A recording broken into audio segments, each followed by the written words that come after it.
Good morning, good afternoon, or good evening, depending on where you are in the world, and welcome to today's Dark Reading webinar, Building a Cybersecurity Architecture to Combat Today's Risks, sponsored by LogRhythm and broadcast by UBM. I'm Sarah Peters, Senior Editor at Dark Reading, and I'll be your moderator today. We have just a few announcements before we begin. This webinar is designed to be interactive. The dock of widgets at the bottom of your screen will allow you to learn about today's speakers, download resources, share this webinar via social media outlets, and participate in the Q&A session that takes place at the end of our presentation. The slides will advance automatically throughout the event. You may also download a copy of the slides via the Resources widget.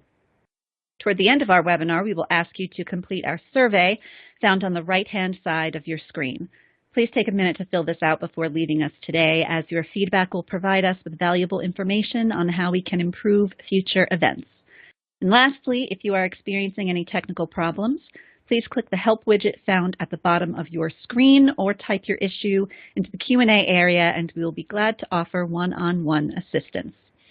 And now on to the presentation, Building a Cybersecurity Architecture to Combat Today's Risks. Discussing today's topic is Gal Sponsor and Eric Bartholomew. Gal Sponsor has over 15 years of experience as an independent security professional and is a trusted advisor to CISOs of large corporations, technology and pharma startups, Ivy League universities, and nonprofits NGOs. Since 2014, Gal has focused on emerging threats to availability as well as confidentiality, like ransomware and destructive attacks. Gal has been involved in multiple SANS Institute projects since 2002, including co-editing the SANS News Bites, revising the e-warfare course, and presenting on cyberstalking, CAPTCHAs, endpoint security, and hardware roots of trust. And Eric Bartholomew brings more than 25 years of experience working in corporate IT security and consulting for several Fortune 500 companies. At LogRhythm, he develops and maintains the company's security architecture, governance models, and risk strategies, and protects the confidentiality, integrity, and availability of information assets. The architecture and compliance program that he runs governs the security posture and security architecture at LogRhythm based on security standards.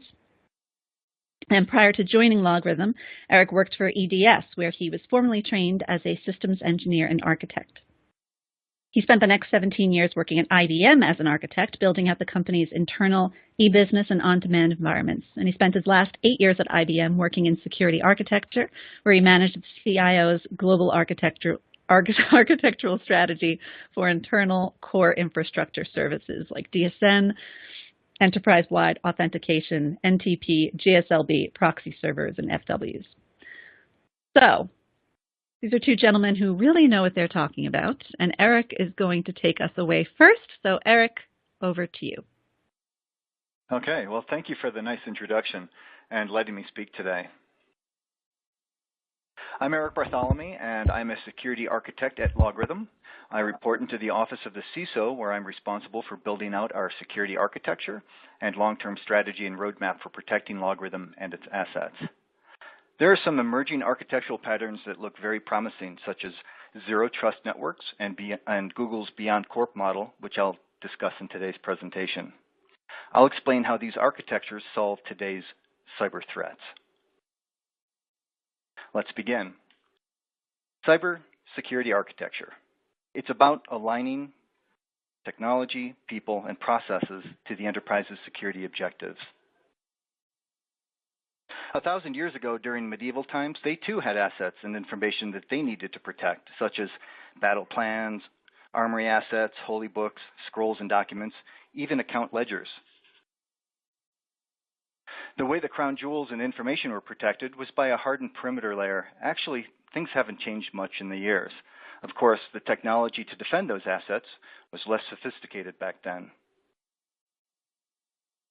In the last 50 years during the information age, we built upon this model. However, we've created a number of additional layers beyond the physical perimeter. We'll describe the following layers and current defenses and countermeasures for each one. And I'm going to go through these layers really quick, but try to get a sense of the number of security controls for each layer. Let's start with the physical layer. 1,000 years ago, this layer may have included like a moat, drawbridge, but today you might have instead a perimeter chain-linked fence, padlock, security guards, a front desk in the lobby. The physical layer was expanded to include a data center where today we keep our crown jewels, the information. Similar to the castle's jewel room, a well-fortified room within the castle. Basically, secure rooms within rooms. Notice all the physical controls. Next came the perimeter layer around 1988 when the internet was in its infancy.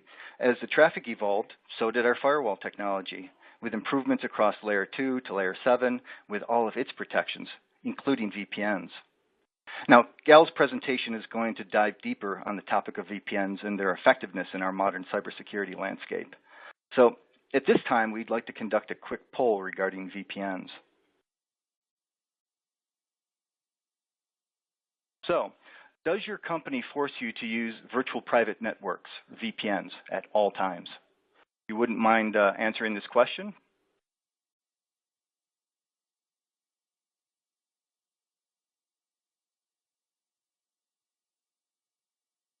Okay, let's see what the results are.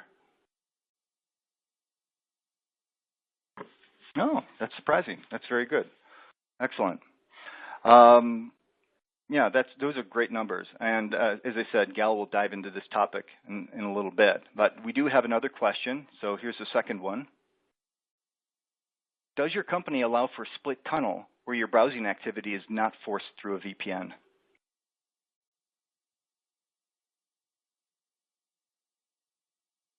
Okay, let's look at the results. Oops.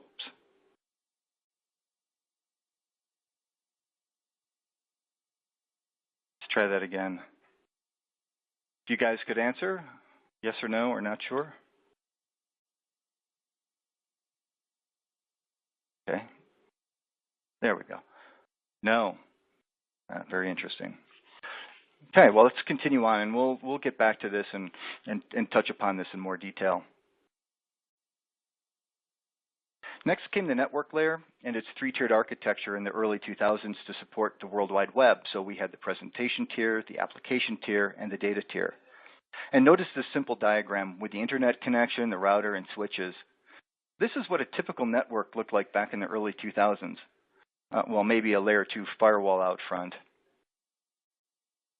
But as the web advanced and more threats were introduced, so were the number of security controls to combat all the new threats. Many of these devices were basically bolted on as cyber threats emerged. Let's take a deeper look at just the security controls.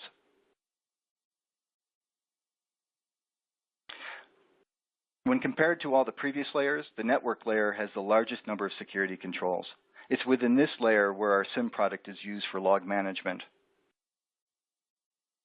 Then, within the network, we added layers of security for hosts. Look at those controls. And then applications, which were deployed on the host, so another group of controls. And then finally, the data layer with its controls.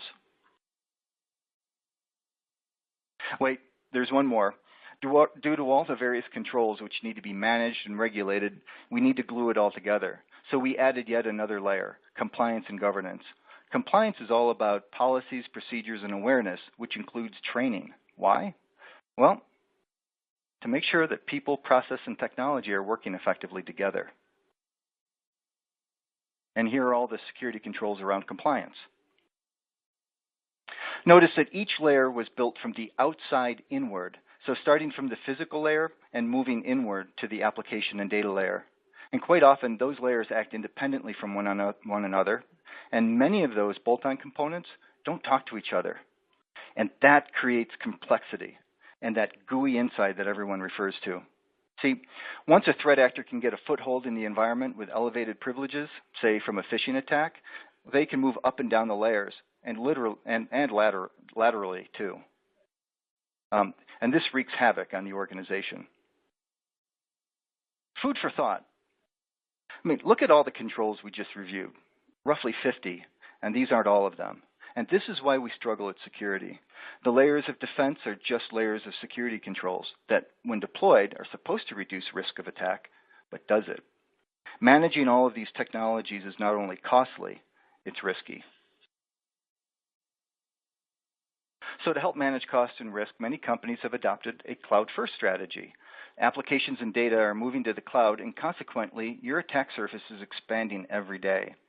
Not only could you risk losing data from your on-prem systems, now you can lose data from your cloud as well.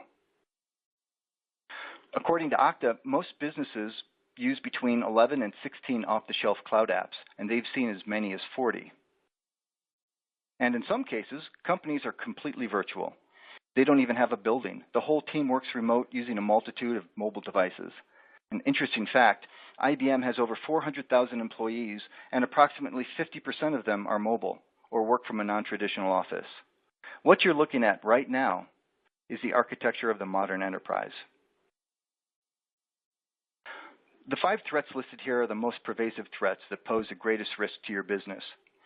These threats adversely affect both your on-prem systems as well as your cloud applications. And the architectures that I'll be describing in a bit will combat many of these modern threats, especially social engineered malware, phishing attacks, and advanced persistent threats.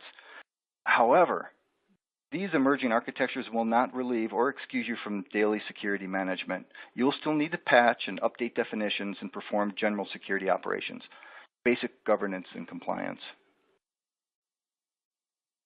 So let's talk about some of these emerging architectures and explain how they combat some of these modern threats. We're going to talk about Zero Trust networks and BeyondCorp. And you could boil it down to 2 principles. 1, don't trust any packet on your network. 2, develop your security from the inside out, only where you need it. BeyondCorp is an implementation of Zero Trust. If you extend Zero Trust networks off-prem, like to the cloud, it begins looking like BeyondCorp. And also, this kind of looks like a roadmap going from Zero Trust to BeyondCorp. So before we continue, let's take another poll. Are you familiar with Zero Trust networks or Google's BeyondCorp? I'll give you a few seconds. Yes or no? Okay. No. Well, you'll be in for a treat.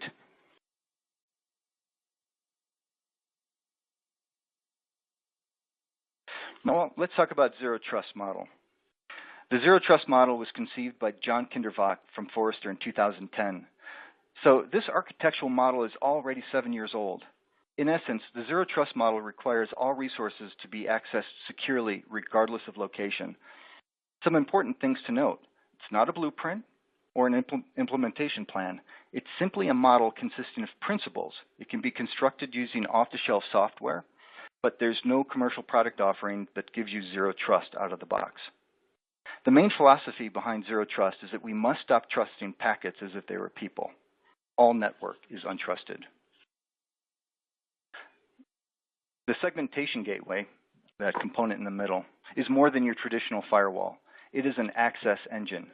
It is a next-gen firewall with packet forwarding capabilities, but it also has built-in auditing, access control, content filtering, intrusion prevention. And it allows you to create segmentation zones for servers of specific security classifications. So in this case, I could segment a finance application that has a high business criticality, and through the use of segmentation rules, only allow certain roles or individual access to that segment. In fact, I could even force 2-factor authentication. Now, if you had a 3-tiered architecture, a separate segment could be created where segmentation rules could be applied to allow business-critical applications to access the data. So separate perimeters are being created around your assets. Every component has its own security zone, and it's not all plopped into one trusted zone. It prevents lateral movement because access is controlled at every step. Therefore, it prevents these common cyber threats, which I outlined earlier, like social engineered malware, the password phishing attacks, and advanced persistent threats. Here are the 5 steps to create a Zero Trust network. It can be implemented many ways, however you like, as long as it adheres to the model and these principles. 1, identify your toxic or sensitive data sources. 2, map the transaction flows regarding toxic data. 3, architect Zero Trust networks based upon toxic data sources.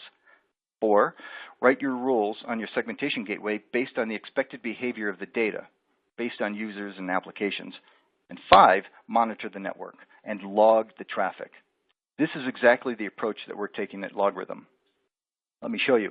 1, we've conducted a data discovery exercise across the entire enterprise.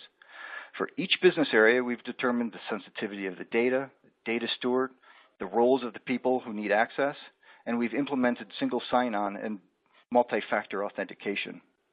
2, we have all of our workstations identified, inventoried, patched with antivirus, and we're now starting to whitelist applications. 3, we've mapped out all of our applications and data flows, and we're beginning to configure our segmentation gateway to allow for micro-core capabilities. And we've begun implementing privileged access control, known as PAM. And 4, we have a plan to protect our finance and accounting information by configuring a micro-core segment and develop rules to enforce least privilege for the finance team and enforce two-factor authentication. And then 5, lastly, we're developing the policies and continuous logging and monitoring to detect malicious behavior. Additionally, and long-term, we're planning on using the SIM more proactively so that we can use logging information to make better access decisions. For instance, if we detect suspicious user behavior, we may cut off the user's access. Now let's examine BeyondCorp. This is how Google protects its corporate security perimeter without firewalls or VPNs. It took Google over 6 years to accomplish their BeyondCorp architecture, and this builds off of the Zero Trust model. If you were to take the segmentation gateway within that Zero Trust network model and move it off-prem to the cloud and keep all the features and capabilities, it would become the access control engine in Google's architecture, which is represented by that blue arrow. Google refers to BeyondCorp as a perimeterless network, but in reality, every component has its own micro-perimeter. Let me show you how this works. If you're familiar with attribute-based access control, or ABAC, which was the next evolution to role-based access control from the early 1990s, this is basically the idea. Beyond Trust, in my opinion, is ABAC on steroids. The user, who may have a defined role, along with a device, which may or may not be trusted, tries to access a resource, data, or an application with a certain sensitivity or classification. When a user tries to authenticate at the access proxy, which is really a reverse proxy, it calls back to the policy engine for a decision based on a number of factors, including those attributes. We may include real-time threat data or behavior analytics. And the trust engine will calculate a score and then pass it back to the access proxy, where the user is either permitted or denied access. Now, most critics say that RBAC is dead. However, the XACML protocol is the foundation for ABAC, and you can map the XACML terms to the BeyondCorp components very easily. They've got the PIP, the PAP, the PDP, including control planes and data planes. So what was old is now new. Another way to think of BeyondCorp is to take ABAC and apply it across the whole system and aggregate and amend the risk score for adaptive access. An article in Tripwire stated a prediction that by 2020, 70% of businesses will use ABAC. When applying Zero Trust or BeyondCorp, remember, focus on data first, then build from the inside out across the layers. So a BeyondCorp design is LogRhythm's end goal, and here's just one of our use cases. You may want to pause the replay and review this in more detail. There's a lot to it. This concludes the presentation regarding how the layered approach to security architecture no longer protects you from modern cyber threats, and how you can leverage Zero Trust networks and BeyondCorp to help combat them. And also, the lesson that security controls do not rely on technology alone, that you must include people process, known as governance. And since we started with a definition, let's end with one too. I talked a lot about governance, and you may be surprised to know that cyber comes from the word kybernetes, which is Greek for steersman or governor. Thank you. So now what I'd like to do is hand the presentation over to Gal, where he can describe the modern cyber threats in more detail. Thanks, Eric. Hello, everybody. Thanks for joining. I appreciate you taking your time today. Interesting topic. You'll notice during my slides and during my presentation, I'm nowhere near as smart as Eric in terms of PIPs and PAPs. I'm going to talk to you about more kind of things that I've encountered and noticed with my clientele as a consultant, and things that kind of caused me to raise my eyebrows and figure out how to fix. What I absolutely align with Eric on is that the old school VPN hub and spoke, if you're in the network, you can go anywhere, that needs to go away immediately. And the big thing that I think is accelerating that topic and why we need to adopt these new architectures is because of ransomware and nukeware. So right around 2013-14, we started seeing a lot of ransomware coming up, and 15-16 started blowing up entire data centers. And then earlier this year, we had two kind of global ransomworms that took down NHS and Telefonica in Spain, and people were moving out of surgery wards because networks were down. It was kind of getting ridiculous. Maersk and Merck on the NotPetya piece that came out earlier this summer, each of them suffered about $250 million in just lost revenue. It's reported that Merck had to emergency laptop refresh 75,000 laptops. I mean, what does that cost? So a bunch of places had to completely rebuild their AD forests, you name it, just plow and reconfigure, massive disasters. So these things are not just about APT coming in to steal your F-35 plans or your intellectual property, your secret Coke recipe, but really about, can I do my job, and is this something we can operate through? So I'm a big fan of understanding how this works, not just for low and slow confidentiality attacks, but also for the big A availability attacks. And the cool thing is, if you look at it from an availability point of view, you'll be able to align your budget requests with the CIO's metrics, which include uptime and availability and latency and things like that that the business cares about. So we're kind of getting into an interesting situation in security where we're not the CEO and telling people to slow down. We're putting the guardrails on the business so it doesn't get driven off a cliff by ransomware. When we saw Bad Rabbit yesterday, kind of NotPetya version 2.0, hit a bunch of places. So this isn't going anywhere. We need to understand what it means when someone rolls a grenade into our LAN. How do we not get completely owned? So these are some of the topics we'll cover today. Graph thinking as opposed to checklists.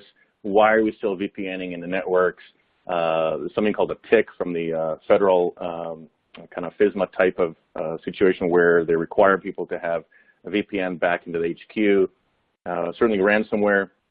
And some other things like that, and we'll talk about some specifics in terms of how to segment your network in some ways relating to the things that Eric talked about, just a little bit different tack on it.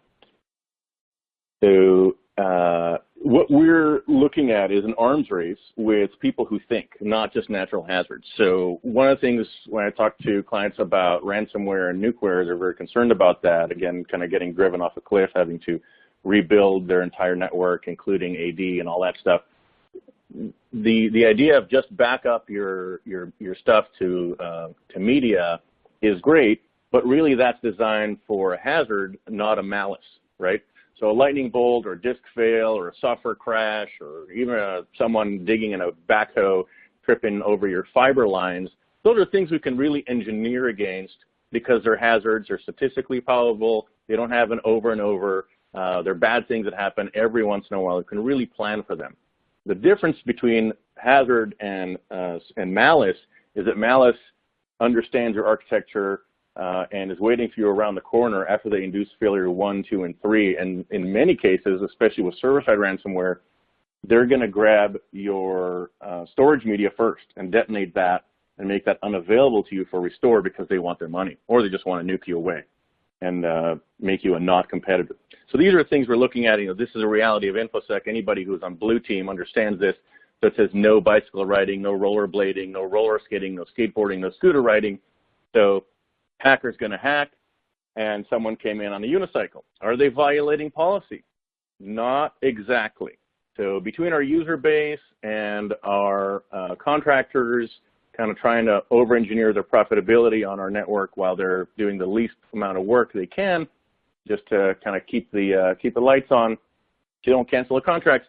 This is our life, right, on Blue Team. This is what we're dealing with. So one of the big things I think is interesting to dovetail onto the zero trust issue is a lot of times we've been thinking over the years about confidentiality versus availability, and we've been thinking about the idea of crunchy on the outside, soft chewy on the inside. And one of the best ways to look at that is to think about checklists and graphs. We have checklists kind of pre-flight. Is this server patched? Is this server hardened? Is this server properly configured? Does it have an IP address? Can it get in the rack? Is it 4U? Is it 1U?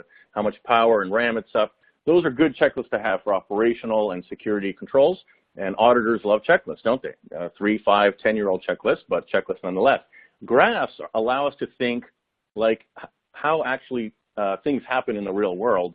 And this is a great slide from John Lambert from the Trustworthy Computing Group in Microsoft. And there's a link there if you want to go read that blog. It's great. This is just a capture of an example. If I have a terminal server on the internet and I manage to compromise that terminal server with some sort of shell, web shell and other places, China Chopper, if you want to Google China Chopper, there's some great things like that. And I have a terminal server on some web-facing instance. Anything that logs in to your network through that checkpoint is basically owned at that point because they'll be grabbing credentials from that initial entry point. And so they may not want all of those passwords. They might want just one. And by hanging out at that particular location that is this entry point to your network where everybody has to log in through, that's where they get you. So think about things in terms of checklists and graphs and start expanding your mindset in terms of if an attacker compromises this one machine, they can dump the credentials of many, many users over time and then get the position they have in the network through, let's say, a client-side attack, a phishing or social engineering, or whatever. They then are able to get that information and replay it. So that's how this works. One of the things we saw in the NotPetya attack is because everybody has the same local admin credential in many places, because it's easy for IT to configure it that way, and it's allowed to talk remotely from inside the network as opposed to local admin. What happens is they take a tool like PSExec and they pass a initially infected endpoint. They grab the password and they pass it as an argument into PSExec, which is a whitelisted tool in IT, and they just detonate your network. So that's the kind of thing we need to look at is graphs and checklists, understand how that encompasses the right thinking and the way to understand how attackers get in and what they can do from there. We talked a lot about security tools. Eric did a great job of explaining that we have in some places dozens and dozens of different security tools available to us for securing various little aspects and corners of the security and compliance universe. So an auditor will say, well, great, you have the super secure cloud. Exactly how do you know exactly who touches it? So we have a specialty tool for that. So each of these tools has its own problems. I mean, just in 2016, I remember spending multiple days dealing with only Symantec and Cisco 10 out of 10 CVSS score vulnerabilities because very widely deployed security tools. And if you'd sent, back in 2016, a particularly crafted PowerPoint to a endpoint that had Symantec on it, Symantec would munge that PowerPoint looking for a virus and get owned. So these are things that are actually happening all the time. The big brouhaha over Kaspersky recently turns out that it was probably some NSA guy that downloaded a key mod and had malware on his machine anyway, including the classified tools he stole from NSA, obviously out of policy, back to the unicycle, and then it became Kaspersky's fault. So hilarity ensues. Each of our tools has a lot of privilege. Let's look at patch management. So I deployed patch management at a customer, and they wanted me to put it on, hey, let's put it on Azure because we're in Azure. And so I said, great. So talk to their IT people, and they put the patch management server on Azure. And then I started asking around, how do we secure this thing? It had a web-facing RDP in order to get to the SQL server inside the patch server. Now, that obviously is not a good thing. So we need to have an understanding of what are our security tools in terms of known vulnerabilities that are patchable, but also how we deploy and configure them, because each of those have a tremendous amount of leverage and ability to install unlimited amount of code at arbitrary ways, and whatever they put on our systems is inherently trusted. So when we say zero trust, we should be suspicious of what's happening even through our security tools. I know this kind of turtles all the way down. but it's something we need to look at as part of the threat model. Understand how do security tools introduce vulnerabilities. So back to the VPN idea. This is something that's really interesting because about half of you, or about 60% of you, said you have a requirement to kind of full-time VPN into your network, but then about 60 said not full-time, no split and tunneling. So why are we required to VPN in the network? So there are some good reasons to do that, but the problem of VPNing a network is in many cases we have no two-factor for the VPN. So really anybody who can replay a password through a client-side attack has VPN access to the network. And then once VPN'd in, post-login, in many places the networks are completely flat. And so what we have to think about is just because they went through VPN, even if it is two-factor, doesn't mean that everything is safe because that client could be compromised. So what is it that we're allowing people to get through VPN? So I'll leave it as an exercise to the viewer to go to, let's say, your Windows 7 Enterprise laptop, log into VPN, even with your RSA Secure ID, everything's two-factored, and go to Start, and then go to Network. And look around, and don't touch anything, no hacking, just look around and see what is available to you in your network neighborhood. And maybe take some screenshots, and if you're the CISO, you should be alarmed. Take it to your CISO and understand what it means. In many places, you see hundreds and hundreds and hundreds of resources in the server farm that you have no business touching. And the only reason it's there is because there's an old school file share that has not yet been moved or segregated from the rest of the data center. And so all clients have all access to all servers. That's definitely something we want to take a look at. And when we have client-side ransomware, someone opens an invoice or a phishing attack, what we're dealing with is instantly it transfers itself over SMB to the file share and any databases that have an open network port, because it'll scan the network and move around. So the reason of the VPN is why we do this. Really, it's how we've always done it, and we're looking at understanding, is it still the right architecture for us? What should we do instead? So one of the things I talked about, and I recommend very, very strongly, get your file share and email moved to a place where you have built-in MFA on everything, TLS all the time, and access logging down to the file and folder of when and where and how.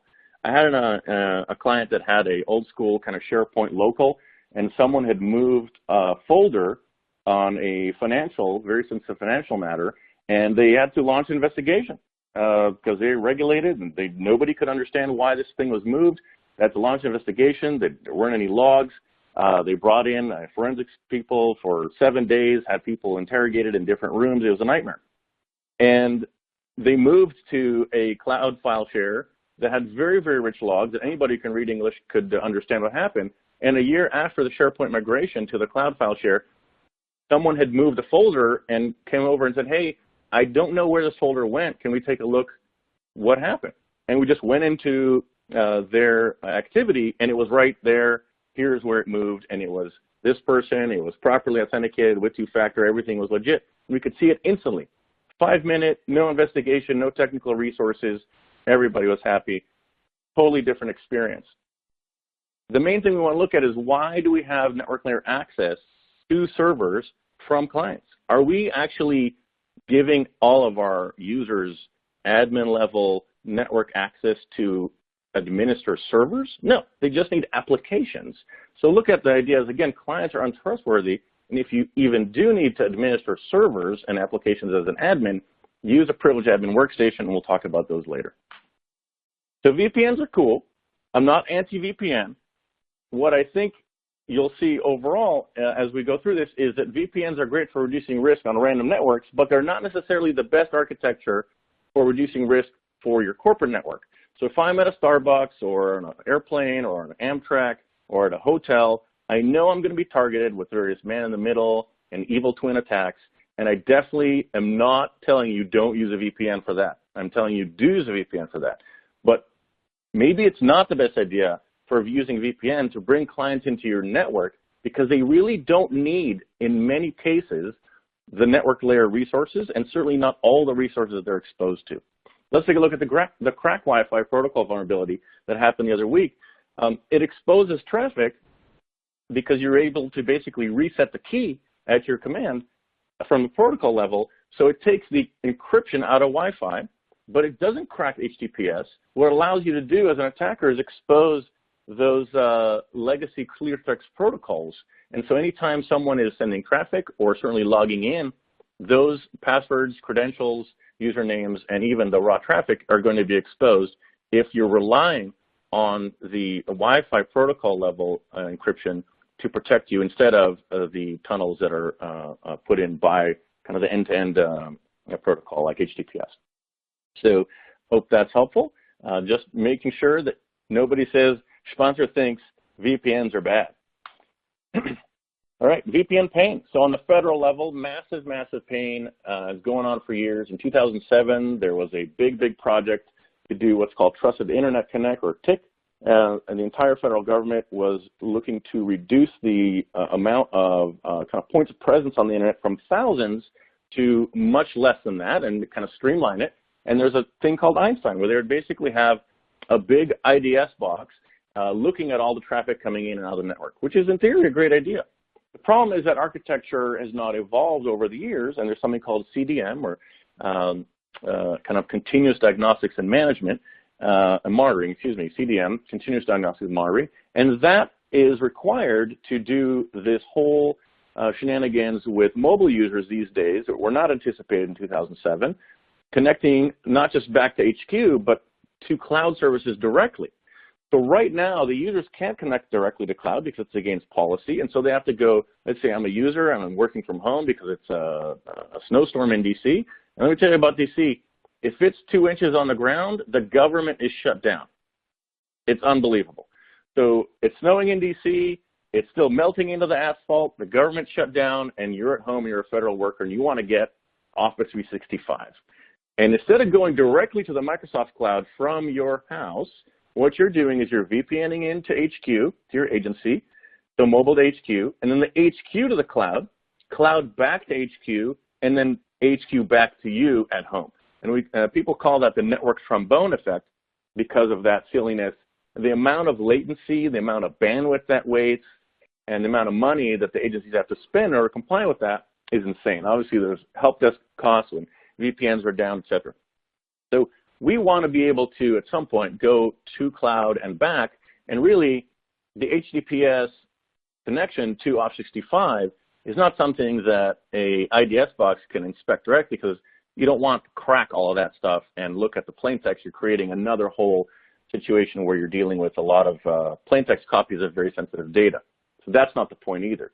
So there are some approaches to reduce the amount of pain connected with the TIC program and the VPNs, up to and including, back then it was Tony Scott, the US CIO, and more recently Margie Graves, the DHS acting CIO. They all agree that there needs to be a new architecture. They're looking at virtual TICs in AWS and maybe some other situations where the VPN pain isn't as high. So it's not just super tech Silicon Valley firms like Google. It's actually the feds dealing with this VPN pain as well. And this is actually what it looks like. So on the left, you have a mobile user, because of TIC, not allowed to go through and go to even a FedRAMP certified cloud, a federal approved cloud like Office 365. They have to go through the agency, through the TIC checkpoint, and then to the FedRAMP cloud, and all the way back. And instead, what they're looking for is to do the piece on the right, where they'll be able to just go through, add a little latency, but not double backhaul the traffic. So we talked a little bit about client-side ransomware and nukeware. A lot of the ransomware and nukeware is through email attachments or plowing stuff through a browser. Certainly Flash is a problem, things like that, Java, on the, et cetera, on the client side. What we're looking at is it's okay to have a client infected. It's okay even to have a server infected on the perimeter. What's not okay is to have all the things infected once one thing is infected. And that's where we look at the segmentation and the zero trust piece. File shares should go away. If they must stay while you're migrating, or if they must stay for other reasons, make sure that those are segmented in its own little place where only the file shares that are necessary from the clients can be seen and nothing else. Database servers should not be touching random users that just want to look at their application layer through email and through things like that. So segment and segregate, and there's various good resources around that. NSA has some great stuff. If you Google NSA destructive attacks, there's a great PDF there with a lot of good links on how to segment and segregate. And then back to protocols, SMBv1 and other dangerous legacy protocols, you need to install Wireshark on a desktop, go to your network on a Saturday night, and take a couple hours of PCAPs and literally sort by protocol. You don't have to be a super Wireshark expert. Literally sort by protocol and bring it to your networking people and say, hey, is SMBv1 here? There's also ways to take a look on your endpoints, and especially your Windows server, see, is this happening? So you can use V2 and V3. V1 should basically not be in use unless you're using super old stuff, and in that case, again, segment that as a very, very highly exploitable, unpatchable piece of crap, technically speaking. Also, at the endpoint layer, host firewall should not allow just random incoming connections on any ports and protocols, right? One example of this architecture where you can bake in the security and compliance into every endpoint, regardless of where they are, 24/7, is an example of DNS. So there's great products out there. You put a little mobile agent and control and have immediate logging into DNS. The other day, Bad Rabbit came up and it's like, oh, DNS, I think that the DNS, the domain name was onednscontrol.com. I saw on Twitter the people saying, hey, Bad Rabbit uses that. I went in and said, hey, blacklist all the clients that were roaming wherever they were, in the office, out of the office, Starbucks, home, hotel, Amtrak. All of them were immediately blackholed for that thing. So you should be able to say, hey, I know where my clients are going, and I'm able to blacklist certain things, and I'm able to look at what kind of sites they're going to, and Typo Squad is an example. So one of them was an HR site. They miskeyed one key and went to Insperity.com, a big HR kind of third-party site, and there was a typo squatting site setting up for them with just one thing flipped, and the DNS control agent caught it, and they weren't infected. So these things are available to us now. They've been around for several years, and they're part of the larger toolbox of how do I bake in 24/7 location-independent security on all of our local and mobile clients without VPN. So identity management, to me, is a huge part of segmentation. We have to understand anybody on Blue Team who doesn't know what Mimikatz is, you should know what Mimikatz is. Like, YouTube it, understand it, ask your pen test buddies about it. Mimikatz is all over the place. All your pen test teams use it. If they got domain admin and you're wondering how, that's probably how. Bad guys are using it, state actors, crime-war actors. Mimikatz is a thing. Ransomware, stealing stuff, it's there. So Mimikatz is a free tool created by the GentleWiki, a French guy, and he created this thing that allows you to inject the process into your RAM, your memory, physical memory, and it grabs the credentials from RAM in plain text once Windows has already decrypted them so that the system can use them. You used to have to, steal a SAM file from Windows and exfiltrate it, offline crack it with a rig, and then now you had passwords, and if they're really strong and they recently changed, it took you days or weeks. So none of that matters anymore if your system is infected with Mimikatz. Real-time, plain text, RAM credential grab, and they have it. So what we're looking at is if I'm a domain admin, or I'm just a sysadmin on a bunch of desktops, and I'm using the domain admin as a role, if I use that password to administer Joe Bob from accounting's laptop, and that laptop has Mimikatz on it, waiting, the moment that admin credential gets to Joe Bob from finance's laptop, that's it. The attacker has domain admin credentials, and they can do anything they want up to and including destroying everything you're going to be rebuilding your forest. So understand what this does, understand how this works. It's really, really important. So Microsoft, because of these and other reasons, came up with a strategy in 2016 to look at protecting identity, the privileged identity. The first thing they said is, hey, if you're doing work, you should be doing it at a user level privilege and not as an admin. So if you're giving someone a box, you have a user account, and if they, hey, I'm traveling and I'm going to need to install software and there's no management on this thing, I'm going to need to use it, say, fine, here's your local admin password. You're able to escalate privilege locally if you need it, but you're operating as a user by default. Now, make sure that password is different than all the other admin passwords. Use a password vault to generate it and store it. You don't have to memorize it. The second thing is you have to look at figuring out how to create privileged access workstations, especially for Active Directory admins, because again, if I own the admin workstation and that admin workstation has all the passwords, including the administration of Active Directory servers, then those servers are gone. 3, make sure that the local admin passwords are unique. There's a free tool called LAPS. Do that at the workstation layer because clients are very, very highly targeted and very vulnerable, back to Zero Trust. And then looking at number 4, unique local admin for servers. So you don't have to do exactly these things in exactly the same order, but understand that all these things need to happen in order for you to not have your entire network detonated at once by just one client being infected, right? Because that's the idea. Again, NotPetya had a local admin argument and psexec, a very popular free tool for Microsoft from sysinternals package, and it used that from the initial patient 0, put it as an argument, and all the other machines that had local admin, meaning the same password, boom, went away. So that's what we're looking at. You can have, each of these has its own little URL, so you can take a look at the more technical guidance. And this is a model of kind of the layer cake of Tier 0, Tier 1, Tier 2, where you're looking at privileged credential protection. Now, by the way, this applies even if you're still not in kind of a super cloudified approach. You're still migrating from AD to a cloud directory, or if you're going to have a hybrid. So on the top, you have the most important piece, and you see that green arrow is the same tier control.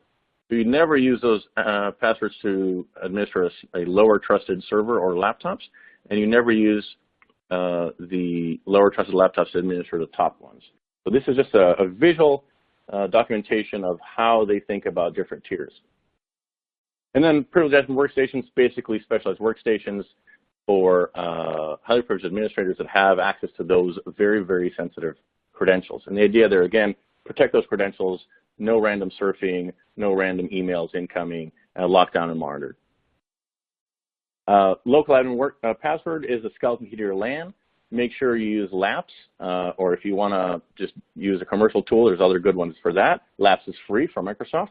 And either way, you can disable the use of a local admin from a remote user, and that way, even if they're all the same while you're doing the remediation with LAPS or some other tool, the local admin password won't be touchable over the network, only where it's supposed to be local. And that way, each desktop is a little bit more of its own island, back to Zero Trust. So logging everywhere. Everything you do, you should be logging to understand what's actually happening and help you with some of those steps that Eric talked about in terms of understanding who touches what, at what layer, network or application, what of that is MFA'd, what kind of protocols are happening. So understand that the more logs you get, the more you're able to show evidence that certain things are happening or not happening. You'll be able to get that telemetry in real time. So as you make changes, you see things going the right way or not. And again, alternative, mega fail, get infected outside HQ, bring silently infected endpoints in, and then bad things happen. Quick thing on the cloud, you're looking at a company called CodeSpaces. 2014, DDoS, sorry, not a DDoS. There's a takeover of a control panel on AWS. That's a typo. So someone busted into the control panel on AWS. They tried to fight back because they were being extorted. And in AWS, you can turn this thing on for free called CloudTrail. Every API query goes to a S3 bucket, and the people who monitor those can see that the guys tried to get their company back. It was kind of like a GitHub type of company, a tech company with tech clients. And this is what they were able to put on their blog. So within 24 hours from start to end, CodeSpaces was murdered as a company, and was strictly no malware, just identity. And you can take a look at that the URL. But basically they said they took our stuff, they took our backups, and it just destroyed everything. So it's not just Windows, right? It's identity is critically important to the Zero Trust issue. Don't reuse passwords, use MFA everywhere. These are critically important things. And I know cloud is not a panacea for security. I'll be the first one to say, don't just throw everything on the cloud and expect to be smart and secure. You have to understand what you're doing. So an example, we heard the Deloitte breach recently. There's an Office 365 issue with no MFA on the admin. You can go to securescore.office.com. If you have Office 365, it'll tell you, here are the things you need to do in Office 365 to be more secure. It's great. S3 buckets are open all the time. Accenture had a breach. Everybody had a breach with, kind of public S3 buckets. Routable databases in the cloud. In 2017, we had a bunch of MongoDBs, about 100 terabytes worth. People were just putting MongoDB on the cloud, CouchDB, others, kind of these new NoSQLs, and those were getting owned. So don't expect to just hang out on the cloud just like a SQL server. MongoDB, the same thing. They'll get you. So understand what makes sense for your org. Make plans for migration. Typically, email and file share are easiest. Remove the old services, the old protocols, patch, harden, segment, and segregate the legacy on-site that has to stay, and aggressively upgrade to current platforms. Win 10 is much better than Win XP and 7, obviously. iOS, very little malware going on there, kind of commodity side. Great stuff for the mobiles, and most people are looking, again, application layer access, so they're going to be pretty happy with that. Strategy for logging of identity, things that are happening on authentication events, things that are happening at the network, and things that are happening at the data access layer, and regardless of location, so you can get rid of your VPN as a requirement to get the data that they need. And summary, move from legacy crunchy outside, soft inside. Google BeyondCorp is a great model to emulate. You don't have to do all of it, but you can take a look at what's possible. There are a lot of commercial and open source products available today. So it's not necessarily an issue of budget. If you have some good wetware, a lot of good open source products, and some of the commercial products are actually pretty reasonable considering what they give you. You can get rid of some of your big 4U space heaters in your rack and get that 24/7 coverage wherever they are. Segment your resources for the physical network identity and apps. And the benefits of all this stuff, if you justify it, it's going to be harder to steal from you. It's harder to destroy your network, including your entire LAN and your AD forest. And it's going to be harder to ransom your data. Less brittle, more resilient approach to managing endpoints and networks. And at the end of the day, if you have a tiny investigation, it doesn't have to blow up into a full scope investigation because you have the data of what actually happened at those various places. Thanks a lot. Thank you so much, Gal. That was excellent. And thank you to Eric as well. You guys, I just learned a lot. I feel a little breathless, to be honest with you.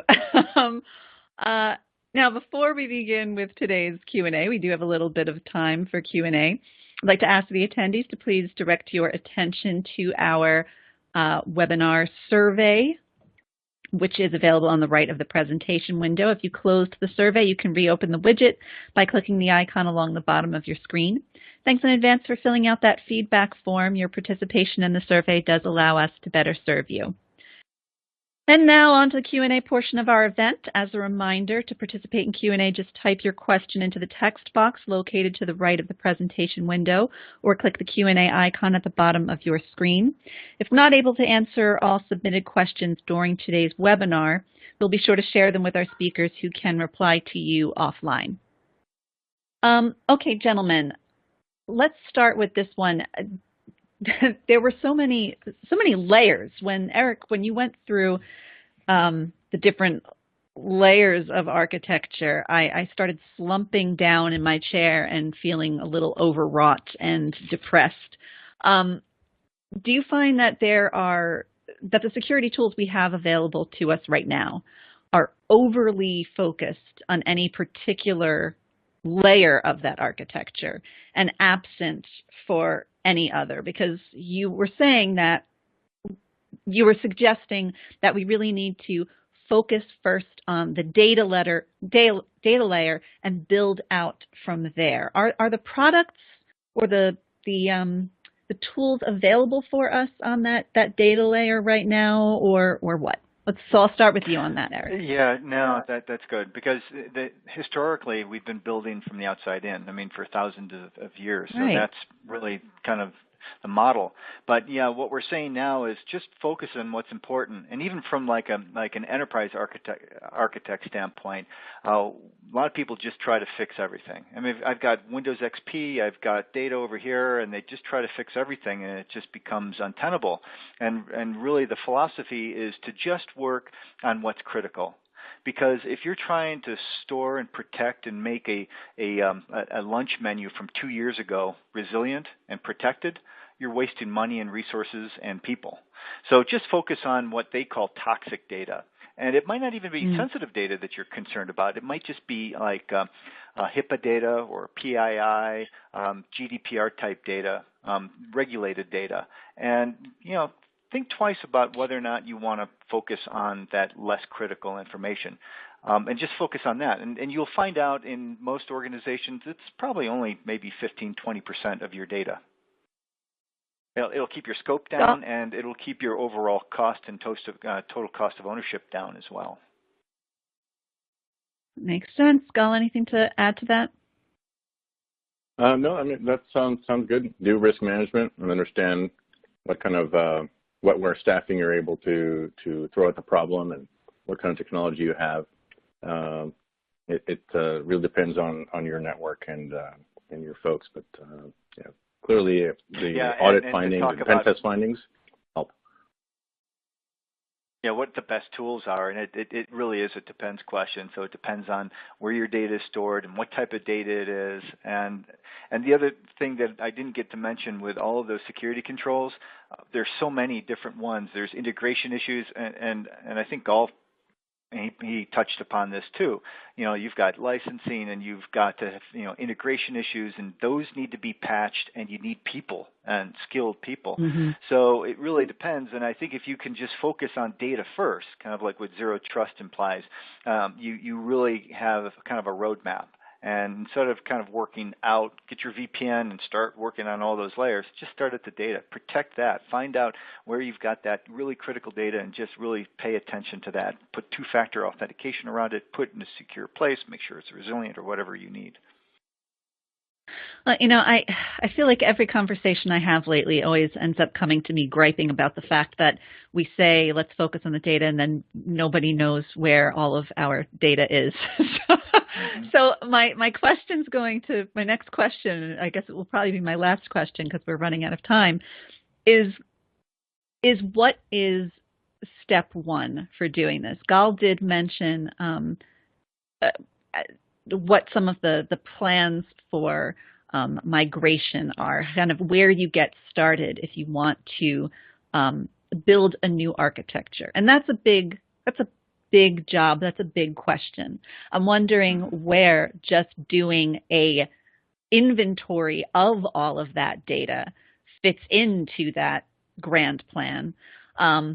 But I will let you gentlemen answer that question. So Gal, I'll start with you. What is step one of this giant endeavor? So I like to split it into different teams because they do typically in a big enough environment, there are dedicated teams to this. But even if you're just one person trying to make your small nonprofit or your small business secure, think about identity, think about network, think about applications. The data is going to be available through those three things, right? So the data lives in applications and databases stored on servers that are accessed over networks, and identity is, at the end of the day, a key to access those things. From a ransomware point of view, you definitely need to understand my clients are touching what. So literally go to your Windows 7 client before and after VPN, or if you're in the office, go to start and go to network and just look around and see what can a client actually discover from local that are kind of map drives or available through kind of basic Windows networking. I had a situation where I had a client that had 9 Windows laptops spontaneously network into a follow the leader formation. So one of them became the internet route, and 8 of them just followed peer-to-peer. And I found that through very sophisticated kind of switch log analysis through a company by some former NSA folks. Nobody has to do all of that. What you can understand is just what is, if we got ransomware from Joe in finance who opened a fake invoice on Monday morning, what would blow up? Well, 1, the file shares and that he's attached to, and 2, anything else that has that same local admin password, and 3, why is domain admin being used to administer Joe from finance's laptop? So we touched, again, applications, network, identity, and the data is what we're worried about. Yeah, okay. That's great. Eric, real quick. Yeah, I can just add on to that. Yeah, so doing data discovery is a great thing to do. That's a part of any good compliance program. being able to classify your data. You don't have to classify all of it, what's internal and what's non-confidential. Just focus on the main stuff. And to get just some orientation, look at like NIST 853 or even the ISO 27001. They're great frameworks. They list all of those main controls. And if you really want to pare it down to something that's really digestible, I would go with the SANS top 20 security, the critical security controls. Data classification is one of them. And the last thing that I'll say is, just do a data discovery. Figure out what your core competencies are for your business. Talk to those business leaders, and they like the conversation. They like to talk about their data. So where is your financial data? Who has access to it? You can develop the types of data that you have, who has access to it from a role perspective, where it's located, and how people access it, to what Gallo was talking about. And if you could just create a matrix of all of your critical data and that information, roles and where it's located, and perhaps resiliency requirements or data retention, that's a great inventory. I would just start there. Excellent advice, gentlemen. Thank you both so much. For those of you whose questions we did not get to, we will try to follow up with you after the event. I see some of you have questions about LogRhythm products and also want some speaker contact information, so you will hear from us about that. Gal and Eric, Dark Reading appreciates you. We also appreciate our sponsor, LogRhythm, so thank you to them as well as all of you in the audience. We appreciate your attention and participation. Now, within the next 24 hours, you will receive a personalized follow-up email with details and a link to today's presentation on demand. Please feel free to invite your colleagues and peers who may have not been able to listen to the event today. This webinar is copyright 2017 by UBM. Presentation materials are owned by or copyrighted by Dark Reading and LogRhythm, and the individual speakers are solely responsible for their content and their opinions. On behalf of our guests, Gal and Eric, I'm Sarah Peters. Thanks for your time and have a great day.